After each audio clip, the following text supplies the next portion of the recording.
Hello friends, मैं हूं सन्मय प्रकाश और आप देख रहे हैं यूट्यूब चैनल सरकारी जॉब न्यूज़। आज का सबसे बड़ा जो करंट अफेयर्स है वो ऑपरेशन सिंदूर है। भारत ने पाकिस्तान में घुसकर 9 जगहों पर हमला किया है और सक्सेसफुल हमला किया है, वहां तबाही मचाई है। सब कुछ जानेंगे इसके बारे में एक एक करके। पहले एक सिंपल सा क्वेश्चन लेते हैं, फिर डिटेल बात करते हैं, एनिमेशन, वीडियो, सब कुछ के जरिए, ग्राफिक्स के जरिए। प्रश्न यहाँ पर होगा, भारत ने पहलगांव हमले के बाद मई 2025 में पाकिस्तान और पीओके में आतंकी ठिकानों पर एयर स्ट्राइक किया, तो इस अभियान का नाम क्या है? क्या है नाम? एग्जामिनेशन में पूछा जाएगा, चाहे कोई भी एग्जामिनेशन हो, सब में पूछा जा सकता है। आंसर क्या होगा? ऑपरेशन सिंदूर। क्या है नाम? ऑपरेशन सिंदूर, ये नाम रखा गया था।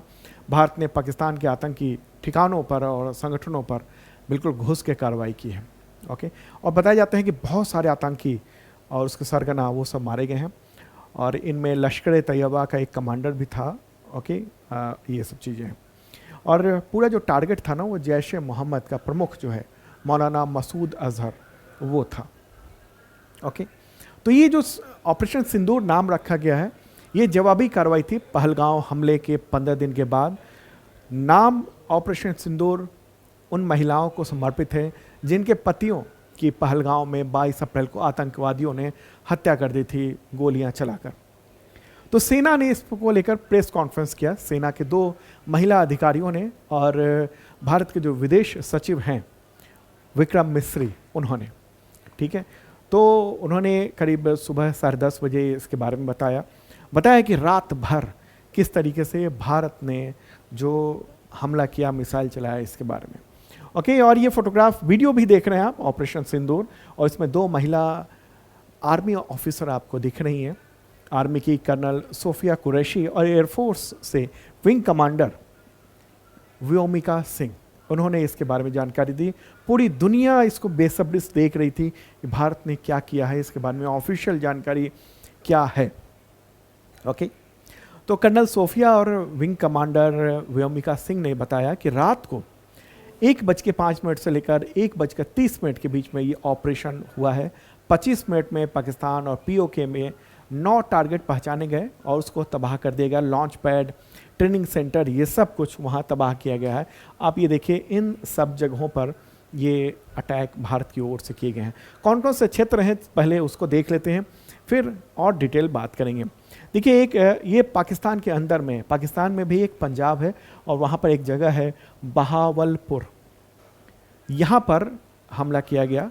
पाकिस्तान का ये हिस्सा है पंजाब का, पाकिस्तान पंजाब, और जैश ए मोहम्मद उसका हेडक्वार्टर वहीं पर है। यहाँ पर रिक्रूटमेंट, ट्रेनिंग वगैरह दी जाती है। ओके, दूसरा जो हमला हुआ है वो पाकिस्तान में ही तैयबा कैंप है, और मुरीद के नाम का एक जगह है, वहीं पर लश्कर तैयबा का वो सेंटर है। और वहीं पर आपको पता होगा कि अजमल कसाब, जो कि जिसने हमला किया था,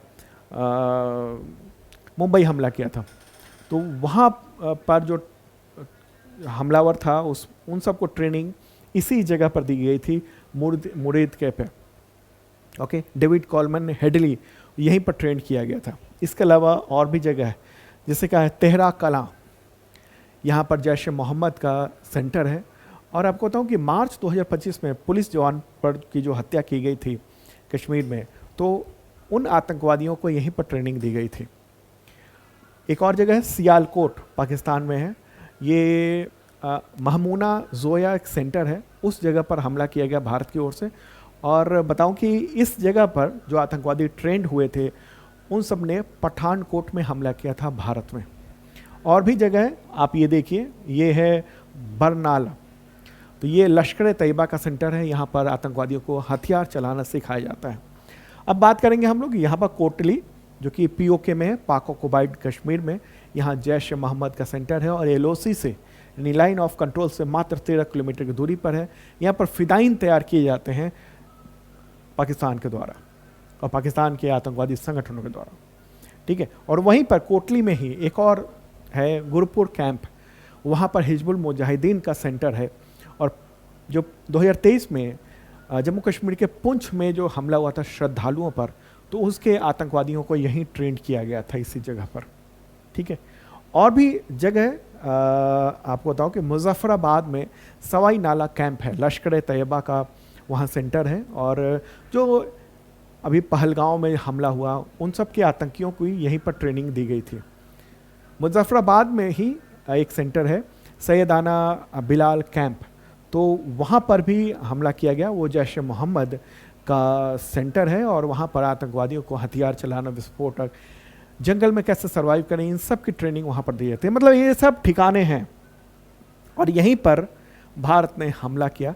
इंडियन आर्मी ने ये कहा है कि स्ट्राइक केवल आतंकी ठिकानों पर किए गए हैं, किसी भी पाकिस्तानी सैन्य ठिकानों पर नहीं किए गए और आम नागरिकों पर नहीं किए गए। ये सब आतंकवादी थे जहाँ पर हमला किया गया है। टारगेट जैश ए मोहम्मद और लश्कर, उस वो जो संगठन है उसके ठिकानों को टारगेट करके किया गया। ठीक है, तो ये प्रेस कॉन्फ्रेंस हुई, पूरी दुनिया बेसब्री से इसका इंतज़ार कर रही थी और पूरी दुनिया ने सुना। ओके, तो अब हम ये देखिए आप फोटोग्राफ, ये पहले का है उस वक्त का, जब जिस वक्त हमला नहीं हुआ था और हमले के बाद पूरा इलाका तबाह तबाह कर दिया गया पूरा। ओके, और प्रेस कॉन्फ्रेंस में ये बताया गया इंडियन आर्मी के द्वारा और विदेश मंत्रालय के द्वारा कि ये सब जो इलाके हैं ये तो POJ के है, इन POK कहिए, तो वहाँ पर इन सब इलाकों में पूरा ट्रेनिंग कैंप चल रहा है और ये पाकिस्तान का हिस्सा है, ये POK, तो इन सब पे ट्रेनिंग चल रहा है और उन सब में से कई इलाकों पर भारत ने हमला किया है अभी। और सबसे काफ़ी ज़्यादा चर्चा 2 महिला अधिकारियों की हुई है। किन की? आर्मी की कर्नल सोफिया कुरैशी और एयरफोर्स की विंग कमांडर व्योमिका सिंह की। इनके बारे में भी जान लें, एग्जामिनेशन के पॉइंट व्यू से ज़रूरी है। तो आर्मी की कर्नल हैं सोफिया कुरैशी, ये आर्मी के सिग्नल कोर की अधिकारी हैं और बहुत इनकी काफ़ी चर्चा रही है पिछले वक्त में। और आपको बताऊं कि बहुराष्ट्रीय सैन्य अभ्यास में भारतीय सेना की टुकड़ी का नेतृत्व करने वाली पहली महिला अधिकारी थी हैं। बात है 2016 की, फरवरी मार्च 2016 में। उस वक्त लेफ्टिनेंट कर्नल थी वो, अभी तो कर्नल हैं। तो उन्होंने भारतीय सेना के 40 सदस्यीय टुकड़ी का बहुराष्ट्रीय अभ्यास में नेतृत्व किया था और ये अभ्यास जो है ना वो आसियान प्लस देशों के साथ हुआ था। ओके, FTX नाम से। और इनके जो दादा थे वो इंडियन आर्मी में भी सेवारत थे। अब बात करते हैं इनकी विंग कमांडर व्योमिका सिंह, क्योंकि इन दोनों ने प्रेस कॉन्फ्रेंस किया और भारत के शौर्य के बारे में पूरी दुनिया को बताया प्रेस कॉन्फ्रेंस में। तो वायुसेना की हेलीकॉप्टर पायलट हैं, पायलट के रूप में इनको कमीशन किया गया था और ये कमीशन हुई थी, यानी एंट्री हुई थी इनकी एयरफोर्स में 2019 में। ठीक है, इनको अस्थाई कमीशन किया गया था 2019 में। और व्योमिका सिंह ने 2500 से ज़्यादा घंटे का उड़ान किया हुआ है, मतलब इनके पास अनुभव है फ्लाइट का। जम्मू कश्मीर और पूर्वोत्तर सहित बहुत सारे कठिन इलाकों में जो हेलीकॉप्टर चेतक है, चीता है, इन सब का संचालन इन्होंने किया था। वायुसेना की जो जर्नी है इनकी सपने के साथ शुरू हुई थी, स्कूल के दिनों से वो उड़ना चाहती थी। और व्योमिका जो उस नाम का अर्थ ही आकाश से जुड़ा हुआ है। तो ये जो हमला भारत ने किया है शानदार ढंग से इन सारे इलाकों में, तो इस पर पाकिस्तान का क्या कहना है? पाकिस्तान के जो रक्षा मंत्री डिफेंस मिनिस्टर ख्वाजा आसिफ हैं, उनका ये कहना है कि पाकिस्तान अपनी हिफाजत कर सकता है, लेकिन अगर भारत अभी रुक जाता है तो हम भी रुक जाएंगे, मतलब वो प्रतिक्रिया नहीं देगा, ऐसा उसका कहना है। ठीक है, तो ये चीज़ें हैं। 24 मिसाइलें दागी गई हैं वहाँ पर और प्राइम मिनिस्टर नरेंद्र मोदी रात को पूरी स्थिति को मॉनिटर करते रहे हैं। अब सवाल यहाँ पर होगा कि भारत ने हमला किया है, पूरी दुनिया में ये खबर है और पूरी दुनिया में ये चर्चा है, तो इस पर दुनिया ने क्या प्रतिक्रिया दी है? अमेरिका सबसे पहले वो देखते हैं। अमेरिका के राष्ट्रपति डोनाल्ड ट्रंप, उन्होंने कहा है कि मुझे लगता है कि बातचीत होनी चाहिए, जल्द समाधान हो जाएगा। ये दोनों देश बहुत सालों से लड़ रहे हैं, दशकों से लड़ रहे हैं, ऐसा उनका कहना है। तो ये तो पहले से था पता कि चीज़ें जो हैं वो मतलब हमले से स्थिति हो रही है, लेकिन इनका कहना है कि अब शांति होनी चाहिए। अब ये बोल रहे हैं ट्रंप साहब। चीन ने क्या कहा है? चीन ने कहा है कि जो भारत की कार्रवाई हुई है दुर्भाग्यपूर्ण है। ठीक है, एयर स्ट्राइक पर चिंता जताई है और कहा है कि हम सब पड़ोसी हैं, भारत, पाकिस्तान और चाइना, तो हम लोग को जो है साथ रहना चाहिए। और ये भी कहा चीन ने कि हम आतंकवाद के सभी रूपों का विरोध करते हैं। ठीक है। और कहा कि ऐसी स्थिति ना आए। जो न्यूज़ भी आप देख रहे हैं, न्यूज़ क्या है, वो मिनिस्ट्री ऑफ फॉरेन अफेयर्स है चाइना का, चाइना की उसकी वेबसाइट में जो बयान जारी किया गया है वो ये है। इजराइल बिल्कुल डट कर खड़ा है भारत के सामने। इजराइल के जो राजदूत हैं भारत में, क्या नाम है, रेवेन अजार, तो उन्होंने ट्विटर पर यानी एक्स पर लिखा है कि आत्मरक्षा का अधिकार भारत के पास है और वो समर्थन करते हैं। आतंकवादियों को ये जान लेना चाहिए कि निर्दोषों के खिलाफ कार्रवाई की गई घिनौना, तो फिर वो बच नहीं सकते हैं, उनको बर्बाद कर दिया जाएगा। ये साफ बात कर दी गई। और भी पूरी दुनिया से इसको अलग अलग तरह की प्रतिक्रिया आ रही है। तुर्की जो है ना वो पाकिस्तान के पक्ष में उसने प्रतिक्रिया दी है, ये देखने को मिल रहा है हमें। ओके, एक और बात की, प्राइम मिनिस्टर नरेंद्र मोदी ने कैबिनेट की मीटिंग की और सेना की तारीफ की है कि शानदार काम किया है सेना ने, गर्व का पल है ये, ठीक है। और कल यानी 8 मई को सरकार ने सर्वदलीय बैठक बुलाई है और इसकी अध्यक्षता राजनाथ सिंह कर रहे हैं। और एक और बात बताऊं कि प्राइम मिनिस्टर नरेंद्र मोदी, उनको अभी यूरोप की यात्रा पर जाना था, नॉर्वे, क्रोएशिया और नीदरलैंड पहले से फिक्स था, लेकिन फिलहाल उन्होंने स्थगित कर दिया है। हालांकि इसके पीछे का कारण आधिकारिक तौर पर नहीं बताया गया है, लेकिन ये है अभी देखिए टेंशन चल रहा है उसकी वजह से, ठीक है। चलिए आगे बढ़ते हैं, इसी से रिलेटेड और भी बहुत सारी चीज़ें हैं वो चर्चा करते हैं, क्योंकि जानना आपके लिए ज़रूरी है इस वक्त इस तनाव में। भारत अभी बहुत बड़े स्तर पर एक्सरसाइज करने जा रहा है, रात भर एक्सरसाइज चलेगी, सब बताएंगे आपको, आगे बढ़ते हैं। और हाँ, आपको बताऊं कि करंट अफेयर्स की तैयारी अगर आप करना चाहते हैं तो शार्प प्लानिंग ऐप पर शानदार ढंग से तैयारी कर सकते हैं। और ऑपरेशन सिंदूर के सफल अभियान पर हमने यानी शार्प प्लानिंग की ओर से हर कोर्स में लगभग 50% की छूट दे दी गई है। ये आज से छूट रहेगी अगले कुछ दिनों तक। जो भी प्राइस है उसका आधा आपको देना होगा, ठीक है, मात्र। तो ये ऑफर चल रहा है, इसमें 2 तरह के मेंबरशिप प्लान है। करंट अफेयर्स की तैयारी करना चाहते हैं, एक ISPSS मेंबरशिप प्लान है, एक बेसिक मेंबरशिप प्लान है। बेसिक वाला SSC टीचर, रेलवे पुलिस, और ISPSS वाला UPSC और स्टेट PCS, इन सब के एग्जामिनेशन के लिए। इसमें पिछले 2 सालों के करंट अफेयर्स मिलते हैं, अगले 1 साल तक कंटेंट मिलता है, और PDF, टेस्ट, वीडियो, ये सब कुछ मिलता है। PDF भी कई तरह के होते हैं, 1 लाइनर MCQ नोट्स होता है, weekly, monthly, quarterly, yearly, Hindi English दोनों लैंग्वेज में होते हैं। देख सकते हैं आप शार्प प्लानिंग ऐप पर। तो प्राइस सीधे अब आधे कर दिए गए हैं इस भारत के शौर्य को लेकर, ठीक है। अच्छा, UP PET इसके प्राइसेस बढ़ने वाले थे, लेकिन ये 124 रुपये ही रहेगा। तो अभी हम लोग एकदम आपके साथ हैं। चलिए प्राइस इसको 99 ही कर देते हैं आज के शौर्य के दिन के उपलक्ष्य पर, ठीक है। UPSI का बैच चल रहा है, इस पर भी आधे प्राइस कर दिए जाएंगे। रेलवे ग्रुप D के भी आधे प्राइस कर दिए जाएंगे। BPSC का अभी जो प्राइस है उसका आधा कर दिया जाएगा, ठीक है। तो आप ज्वाइन कर सकते हैं, अभी ये 4000 के आसपास है इसका, वो 2000 से भी कम में आपको मिल जाएगा।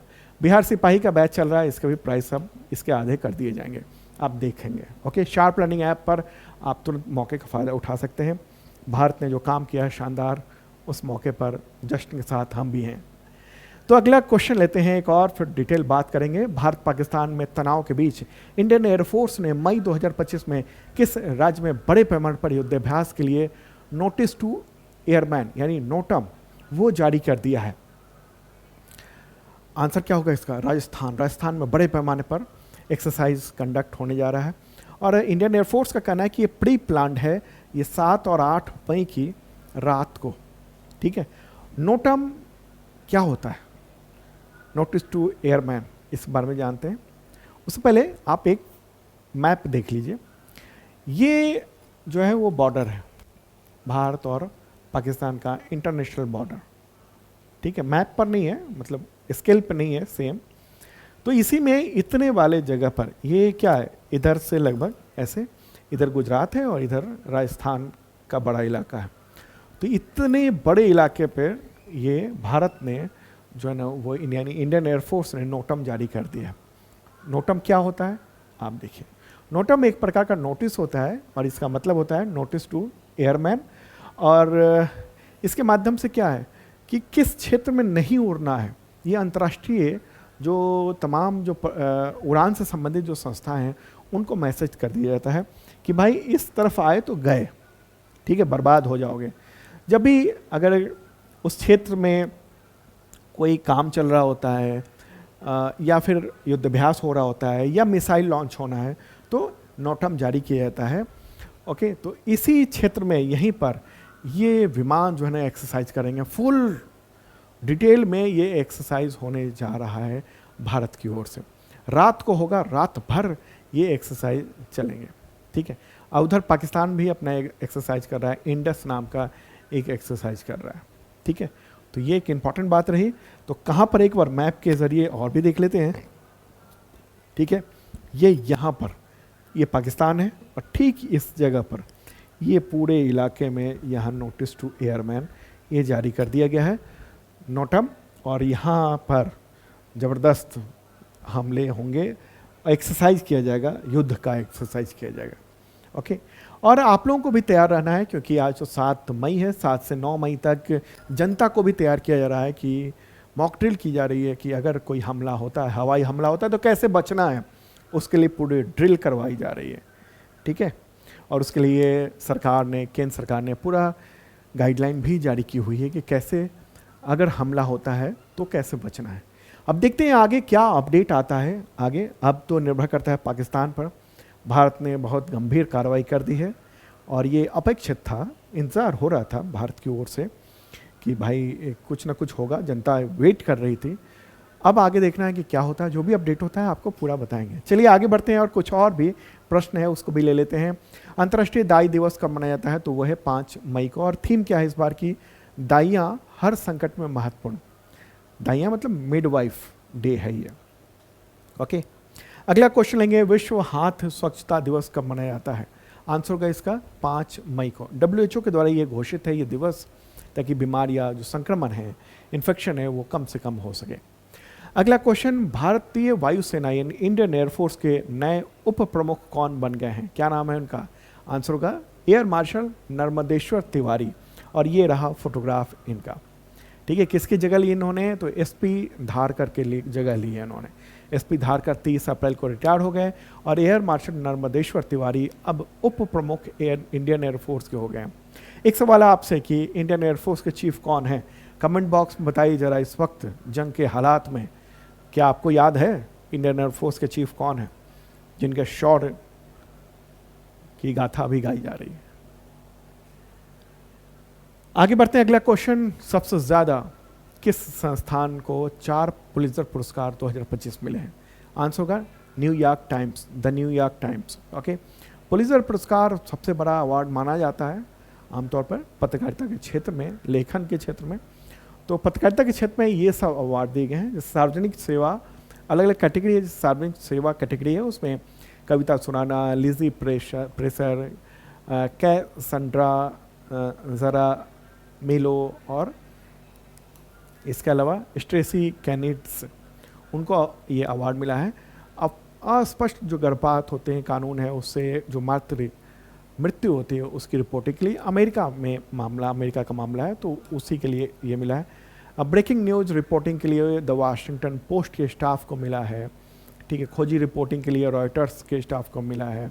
व्याख्यात्मक रिपोर्टिंग के लिए Ajmal Ahmed, Christina Goldbaum, Matthew Aikins and New York Times के पत्रकार हैं, उन सबको मिला है। तो ये सारे अवार्ड जो है ना, ये स्थानीय रिपोर्टिंग, ये जो रिपोर्टिंग है वो अमेरिका में जो स्थानीय हुई है, वो राष्ट्रीय रिपोर्टिंग भी वहाँ के लिए हुई है। तो वो सब चीज़ें ये अवार्ड दिए गए हैं। ठीक है, तो दोस्तों ये था इंपॉर्टेंट कंट्रोल्स आप सबके एग्जामिनेशंस के लिए, और ऑपरेशन सिंदूर सक्सेसफुल रहा है, आप सबको बधाई हो। और इसी जस्ट में हमने तमाम कोर्सेज में प्राइस लगभग आधे कर दिए हैं। ठीक है, तो आप देख सकते हैं, शार्प लर्निंग ऐप है उसी पर। ओके, मिलते हैं नेक्स्ट वीडियो में कल, और ये वीडियो भी ज़रूर देखिए एक बार।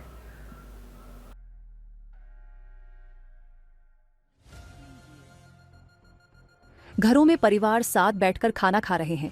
शहर की गलियों में बच्चों की हंसी गूंज रही है। बाजारों में चहल पहल बनी हुई है। ऐसे लम्हों में लगता है कि सब कुछ हमेशा यूं ही रहेगा, लेकिन जब सायरन बजता है, माहौल पल भर में बदल जाता है। भारत की सुरक्षा सिर्फ सीमाओं पर नहीं, हमारे घरों से शुरू होती है, हम सबके साथ। जैसे ही सायरन बजता है, माहौल पल भर में बदल जाता है। सुनाई दे, बिना देर किए कदम उठाए, सभी लाइट्स, पंखे और इलेक्ट्रॉनिक्स बंद कर दें, पर्दे गिराए, खिड़कियां बंद करें। एक छोटी सी रोशनी भी दुश्मन को संकेत दे सकती है। ये डरने की बात नहीं, बल्कि जागरूक रहने की पहचान है। ये हमारी उस ताकत का हिस्सा है जो हमें सुरक्षित रखती है। अपने बच्चों को भी इस प्रक्रिया से परिचित कराएं। इसे उनके लिए एक खेल बना दें, लेकिन ऐसा खेल जो जिंदगी बचा सकता है। एक बच्चा तेजी से पर्दे खींचता है, एक किशोर दादी की मदद करता है लाइट्स बंद करने में, एक परिवार एक साथ बैठा है, शांत, सतर्क, तैयार। पूरे शहर में जागरूकता फैलती है। छतों पर युवा निगाहें दौड़ा रहे हैं, कहीं कोई रोशनी तो नहीं दिख रही। महिलाएं पड़ोस के बुजुर्गों का हालचाल ले रही हैं, और दूर हमारे सैनिक सीमाओं पर अडिग खड़े हैं, शांत, सतर्क, निडर। ये भारत है, हर घर एक किला, हर नागरिक एक सुरक्षा कवच। अंधकार में हम घबराते नहीं, हम एकजुट होते हैं। शहरों से गांवों तक एक मौन अंधेरा फैलता है, डर से नहीं बल्कि एक भावना के साथ। देश के प्रति प्रेम, एक दूसरे की सुरक्षा के लिए समर्पण, और इस विश्वास के साथ कि चाहे परिस्थिति कितनी भी कठिन हो, भारत मजबूती से खड़ा रहेगा। सायरन बजे, लाइट्स बंद, पर्दे गिराए, शांत रहे, मजबूत बने। हम भारत के हैं, भारत हमारा है। वंदे मातरम। तो ये वीडियो भारत सरकार ने जारी किया है कि अगर कभी हमला होता है तो उसकी तैयारी कैसे करनी है, आपको कैसे रहना है। Okay, bye.